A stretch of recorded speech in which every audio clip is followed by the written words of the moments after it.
palaman ah.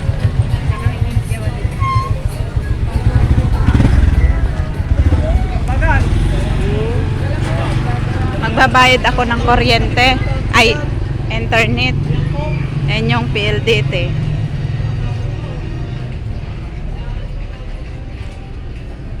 Kasi ano, mahirap nang maputulan. Wala akong pang internet pag naputulan. Kaya magbabayad muna ako.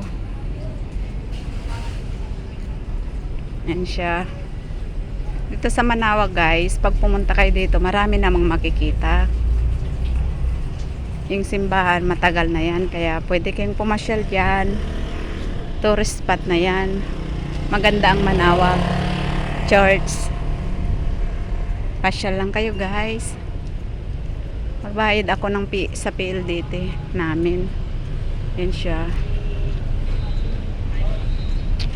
Para hindi maputulan. Yan ay. Magbabayad ako. Mambayad kuya oy. Ang gapa? Ah. Okay. Sige, thank you. Wala, nire-renovate nila oh. Nire-renovate kaya sa bayad center na lang daw magbabayad. Hindi naman nilagay na ano, pala.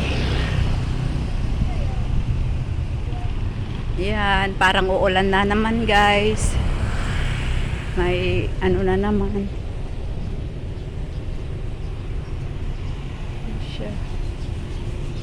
Ganyan dito sa Manawag.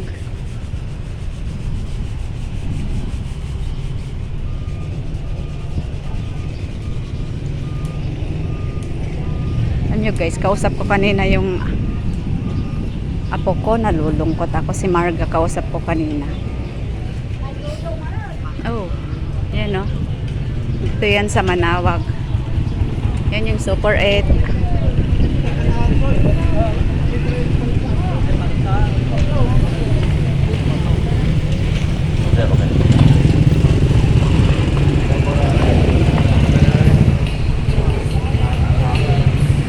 Kailangan pag maglalakad kayo sa tabi kasi yung mga sasakyan hindi yan tatabi.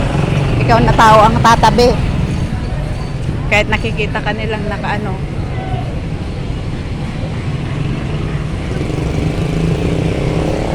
Kawawa naman si Lola kung kaninang mamay ito.